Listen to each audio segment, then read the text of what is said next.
morning everyone, it's good to be here. My name is Alex Murray, I'm a Commander in the Met and I'm also the Chair of the Society of Evidence-Based Policing and this is the Evidence-Based Policing Conference Guns and Knives edition in these crazy times of coronavirus. So our conference, as you know, was cancelled and so here I am. It's about 6 in the morning. I'm on my way to work at Scotland Yard in an empty train carriage. And I've been asked to do a synopsis of what I was going to speak about around what works from a policing perspective in reducing the threat of violence. Please excuse the noise in the background. There's no one on the carriage at the moment. No doubt there will be announcements, but let's crack on in any case. I perhaps wanted to go right back to the genesis of policing, even pre-Met days, and think around what was the thought process which made people first decide that a police force was useful. And it actually started on the London Thames, where the Docklands were having thousands and thousands of ships coming in, and a huge amount of theft was taking place. There were 33,000 dock workers in what was called the Pool of London, and a guy called Patrick Colquhoun noticed that something had to be done. And he spoke to a guy called Jeremy Bentham, who many of you would know, a liberal thinker in the 1740s, who even then believed in the equality of sexes. He was against corporal and capital punishment. He was against making homosexuality illegal. He was an interesting thinker in those days. And the two of them got together and decided that in actual fact you do need a police force. But they were both statisticians and economists as well. And they persuaded some of the businesses there to invest in what was 50 police officers. And the police officers became the Marine Police Unit that was later subsumed into the Met.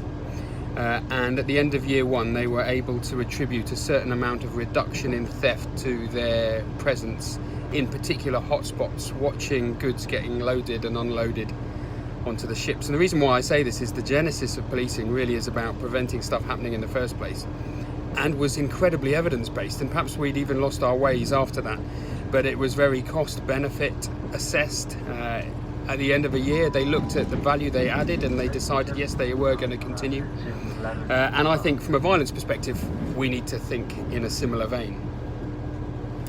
Jeremy Bentham, by the way, after he died, gave his body to UCL, and it's still there on display for everybody to see. UCL obviously being the place that holds the University Department of Crime Sciences, which itself is incredibly evidence-based, so there's a beautiful symmetry there. I want to talk a bit about policing per se, because a lot of people are talking around what we're doing isn't working, and I just want to challenge that perspective.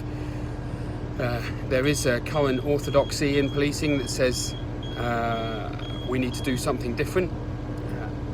I do agree we need to do things differently, but if you look at what happens when you take away the police, you'll see huge spikes in violence. So just by having a police force there, it clearly works. Only last month in a state in Brazil where all the police went on strike, the murder rate spiked 5 times as high in 1 week than it does normally. 147 people killed, which is sadly the murder rate in London over a whole year. And similarly, if you look at something as simple as response policing, there's a great article by Tom Kirchmeier from LSE who shows that for every response officer you invest in, you get about 170% benefit back. And looking at GMP data, he demonstrated really clearly that for every 10% reduction in response time, you have a 4.7% reduction in detection rate. It's worth looking it up. It's free on the website, Tom Kirchmeier. And it just goes to show that having police responding to calls for service is still really important in tackling violent crime and acquisitive crime. I'm now going to concentrate on proactivity, and so I'm going to take for granted that when someone commits a violent crime, we need to find them, we need to arrest them, and they need to be brought to justice. What I'm going to talk about today is, in that discretionary effort space, what is it that we should be doing to tackle the threat from guns and knives and violence? And this is when I want to bring in some work by Professor Julian Birkinshaw, who's the Dean of London Business School. He's done lots of work on complexity and how complexity can actually stifle delivery. And I get a sense sometimes that that's the same in policing violence. You know, we need to be tough on crime, tough on the causes of crime. When you look at the complexity associated with violence, we think we need to work differently. So there's all sorts of cliches out there at the moment. In actual fact, when you look at the policing mission, it has become incredibly complicated through things that are really important. So we know about safeguarding, we know about whole system approaches, we know about life course criminology, we know about getting upstream, we know about preventative policing, we know we have to tackle diversity, we have to be child-centred, we have to deal with Generation Z, we have to deal with so many issues, the most diverse and multilingual cities in the world, like London. We have to deal with issues that are facing people in relation to insecurity, terrorism, and I just think that sometimes our thinking gets so cluttered with concepts and challenges that we lose our mission or our key focus or our surgical perspective of what is effective. Now, Birkinshaw will say the best thing a senior leader can do is provide role clarity and an ease of process with simple information. And this is where I think we should go with violence. And I found Thomas Apt's book on violence really useful here, and I recommend it to everybody. When you think about all the things that complicate the police mission, it sometimes means we spread ourselves very thin. And people say we need to do more with less. Well, I profoundly disagree. I think taking Birkinshaw's sort of theories around complexity into account, I think we need to do less with more. So simplify the mission and focus on doing that really effectively. I've heard someone else say we need to build muscle, not fat. Now, if we're spread doing everything, going upstream, dealing with all these other issues, sometimes we'll find that as police we perhaps lose our USP or we lose our focus and we're spread too thin, and therefore we don't impact on violence. And so what I'm going to say today is I think there are three things that police should concentrate on tackling violence. I do think there should be, of course, a whole system approach, and I do think every agency has a huge role to play. But this is the Society of Evidence-Based Policing, so we're interested in policing. And clearly we commission, and clearly we work in partnerships as well. But let's talk about the three things that I think the evidence suggests is most impactive around violence. Now, the first one, I'm afraid, is really dull, but is still a science, and that is hotspots. A lot of people have criticised evidence-based policing for always talking about hotspots, but I'm afraid the evidence is so strong around policing hotspots that it just has to be mentioned. Famously, there are three things why police officers say they're not going to do a particular project or exercise. The first one is we do it already. The second one is we tried it and it didn't work. And the third one is it's different here. Now, I bet for most police forces, hotspots is definitely in the first category. Yes, we do that. But I can almost categorically say that we don't do hotspots properly. Firstly, the evidence. I mean, the evidence is incontrovertible. Anthony Braga has done a systematic review on over 80 hotspot experiments that shows they have a significant impact on crime reduction in those hotspots. And again, there is very little evidence of displacement. If there's displacement, it's minimal. And it's worth talking about some of the great experiments that Jerry Ratcliffe has done in Philadelphia, where he did experiments policing hotspots for violence and found a significant reduction in violent offending when you did foot patrol in defined hotspots. And fascinatingly, he repeated the experiment looking at violent hotspots where he compared problem solving with offender management with foot patrol.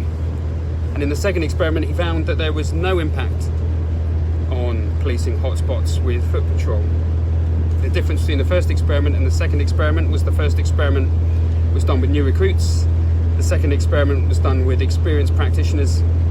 And I think we can all say, and we're all guilty of this, as you become more experienced, you want to be a hunter, not a sentinel, as the phrase goes.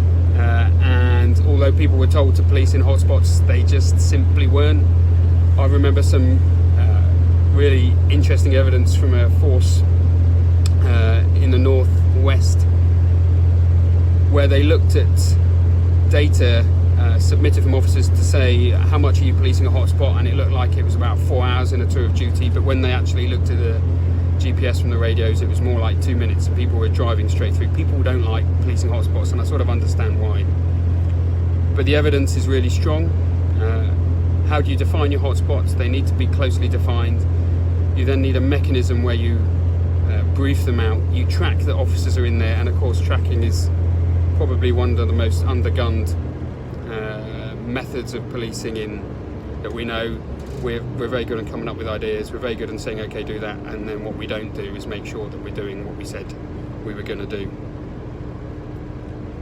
So, hotspots number 1, offender management number 2.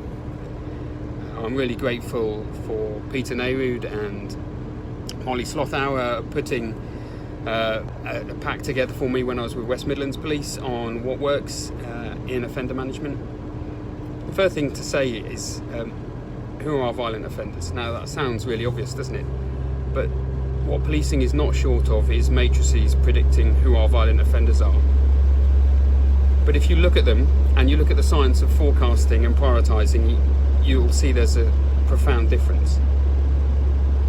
So, we have these two approaches to forecasting who might be an offender or where a hotspot might be, who might be a repeat victim. You have the clinical approach, which is cops like me going, I think it's going to be Mr. or Mrs. A or B. Or you have the actuarial approach. This is Moneyball with Brad Pitt all over again. The actuarial approach is much more interested in the science of statistics, dependent and independent variables, looking at multiple regressions. Now, I know this is really boring stat stuff, but we need people in our organisation who can do this. So what is it about a dependent variable, i.e. how much someone commits violent crime, that is affected by their independent variable, i.e. the characteristics associated with those individuals? This is where I think lots of stuff that we are doing in policing is really interesting at the moment, whether it's the National Data Analytics Solution, data-driven insights in places like West Midlands Police, and a lot of forces have got data projects and data scientists trying to work out how to prioritise. But currently, when you look at who our violent offenders we forecast may be, it often comes down to of an analyst, rightly so, going, well, we've got some intel here, let's give that 20 points, a crime report here, let's give that 30 points, and you aggregate it up, and then the people who get the most points at the top, they're the ones who get the focus. And perhaps it's a good place to start, and it's an essential place to start, but we need to get a lot smarter, I think.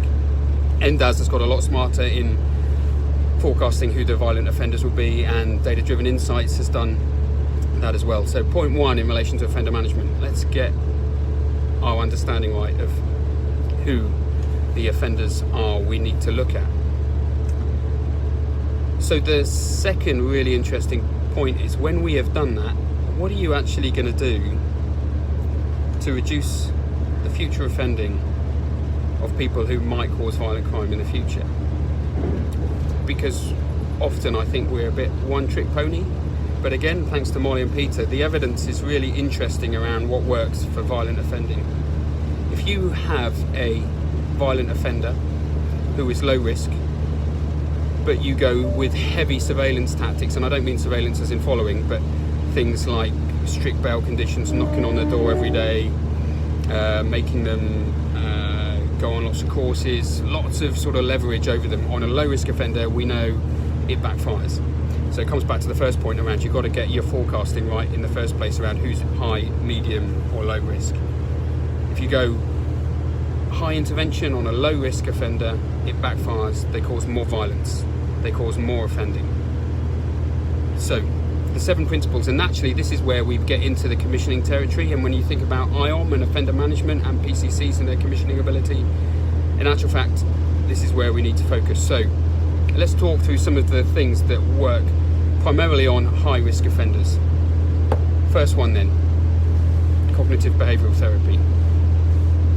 It's tricky, isn't it? How do we commission that? How do we get services into providing CBT? Who's in our custody blocks? Looking at who's coming through and what we can do. Tackling multiple criminogenic factors associated with an individual is absolutely essential. So this is where we have the approach around saying who's our violent offenders, and we'll have a multi-agency approach in a local area where we'll say, okay, so who's looking at the family, how are we pulling levers, picking up on some of the David Kennedy work, how are we offering both stick and carrot, who's working with the mum, the siblings, the family. The police have a role to play in providing a deterrent effect, knowing that if making the individual think if I make a step wrong I'm going to get caught. And it goes without saying, obviously, high risk, violent offender, incarceration stops them offending in the public space. So let's not say this is all about stopping people going to prison. The evidence shows that if you want to reduce the threat of harm from a high risk offender, your intervention needs to be incredibly serious and spend up to 40 to 70% of the offender's time on sort of rehabilitation and work. So there is no quick fix here. If there is a violent offender, they're high risk, they're not currently wanted at the moment, we need to focus a huge amount of multi-agency effort on this. And we've seen this in a number of ways. We saw it work with the Boston ceasefire, David Kennedy. When that's been replicated in other places, I know in London there's some really great research that looks at the pulling levers approach in London. It wasn't effective, but there was significant issues with implementation, and whenever pulling levers seems to have failed, there seems to be an issue around implementation and implementation failure. If we look at drug treatment, it works, and again it works really well with cognitive behavioural therapy, and we need to look at how we get that. If we look at restorative justice, we know that's incredibly effective, but again, a bit like hotspots, it's one of the most over-talked and under-delivered policing tactic we could possibly engage in. There's a couple of things that don't work, and the stuff around deterrence here is really interesting. There's sort of the theory of deterrence looks at 3 issues in particular: celerity, severity, and certainty. So severity is the severity of the punishment, I guess the length of sentence. Celerity is the speed with which the justice is delivered, and certainty is the chance of getting caught. I think I'm right, and hopefully the criminologists will agree with me that the one that has the greatest effect is certainty. So that goes straight back to that point on response. I'm going to make a decision around committing this crime about whether I'm going to get caught or not. If I think I'm not going to get caught, then I'm probably going to commit it. There's also some evidence around celerity, so the speed of the punishment associated with the crime happening. The shorter the distance in time between offence and punishment, the better. But there's very little evidence, in fact, around severity. And I know from a policing side that's interesting, isn't it, and controversial, because we always like to talk about how we need longer sentences. In fact, if there's anything, what we need to make sure is that people are caught and that they have perceptions of getting caught elevated. There's been some really interesting experiments done on offender management. Operation Jigsaw in the West Mids, and a very similar experiment in Sacramento, where significant individuals were mapped and then randomly allocated to an intervention or a not intervention. And this is where it gets really simple around policing mission. We've spoken about multi-systemic therapy and all of that stuff. Well, these experiments showed a profound impact on reoffending. And all that happened was a detective went and knocked on their door once and said, "Hi, I'm from the police. You're not currently in trouble at the moment, but we know you're up to no good. 2 things can happen here. You can stop, we can get you support, or we're going to come down on you like a ton of bricks and you're going to get caught. Chief Superintendent John Denley from Warwickshire led this experiment in the West Mids with Barak Ariel from Cambridge. Objigsaw, I think you can look it up, I think it's been published in Criminology. And we saw a huge 57% difference when you looked at the rearrest rates between test and control group for offenders who were involved in crime but weren't actively wanted, just by having one visit, knock on the door. They weren't expecting it, they weren't in trouble, they got the visit and they felt the impact. So for us, someone's getting on the carriage, but I think they're walking away, that's okay. So for us, the simple thing is, let's get our offenders right, and let's do some really simple things, like go and knock on their door reasonably regularly and say, we know what you're doing. The 704 Chiltern Railway service from Banbury Station to London Harbour. Second point was offender management. The first point was hotspots. The third point then is problem solving. Again, this is it's really boring, isn't it? We'd taught problem solving from the year dot in policing, but again, doing it rigorously, doing it properly is really difficult. If you go onto the What Works Centre and the College of Policing, you'll see that there are systematic reviews on problem solving policing that show that it's really effective when it's done well. We've got the old SARA analogy, scanning, analysis, response, scanning, action, response, analysis. Sorry, I've got that wrong, haven't I? And it shows profound effects. If you look at the Pop Centre, there's some really good stuff on it. When you look at experiments that have used problem solvings, we know it works. There's just one example I want to use, McDonald's in Shepherd's Bush, London. It was submitted for a Pop Centre award last year from the Met. It was completed by PC Tom Cook, Paul Davis and Ben Lambert. 71 crime reports in a 12-month period, including GBH with knives. But then you look at the McDonald's, there was no security, there was free Wi-Fi, the music was inappropriate, and they took a huge response. So they stopped the free Wi-Fi, they employed security guards, they had liaison with schools, dispersal orders, they threatened to close McDonald's down. That sort of in-depth approach to a defined hotspot led the crime reporting from McDonald's in 1 year, which was 781, not 71, down to one crime in 2018. So we sort of know it has an effect. Herman Goldstein, who sadly passed away only a couple of months ago, has written a speech on problem solving policing, which is open source on the internet, around what works for problem solving. He said in that interview, initially I did not adequately acknowledge the importance of having enough individuals with the appropriate research and assessment skills within the police. And again, because of austerity, understandably, what we've really lost is a huge amount of analytical capability, and we're clawing it back now. And when you look at problem solving, that analysis and hypothesis testing is really important.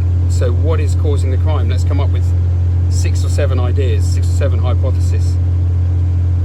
Then let's look at the evidence that we have for each of those hypotheses.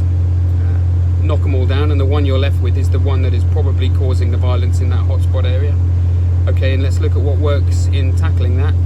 Think about the last McDonald's example, and let's engage in it. It's sort of not rocket science, is it? The other thing, as far as problem solving, is the partnership approach. And I remember reading some stuff by a guy called Jeff Berry. So 2011, he published a rapid evidence assessment around what works in partnership. And partnership obviously is a key element for problem solving, because you can't do it all yourself. And I just find it really interesting that partnership approaches that are most effective are ones that are local. So to what extent does the youth worker know the social worker, who knows the police officer, in an area to make a defined success? And sometimes I think we get a little bit subject to what I'd call strategy tsunami. I've heard Martin Innes talk about that in an ASB report for HMICFRS before, where we're engaged in continually writing and rewriting strategies. And what's happening in the background is that the partnerships aren't being delivered as effectively as possible locally, and all our efforts should be in building effective local partnerships if we're going to influence problem solving. So I'm just going to summarize now then. How do we use our discretionary effort to best tackle violence from a policing perspective? Yes, we work in partnership, but from a policing perspective, the first thing is we get rid of complexity and simplify the mission. If we simplify the mission, I think there are largely three things that we can engage in that best tackle violence outside the correct stuff around arresting and bringing people to justice. So how do we use our discretionary effort? They are hotspots, they are offender management, and offender management has to be driven by data and then action, and then finally problem solving. The final point I'd say, and I think everyone would agree, and this is Larry Sherman's point, tracking is so tremendously important. When we decide we're going to do something, we actually focus on doing it and having the surveillance or the mechanism of our officers to make sure that we are delivering what we said we'd deliver.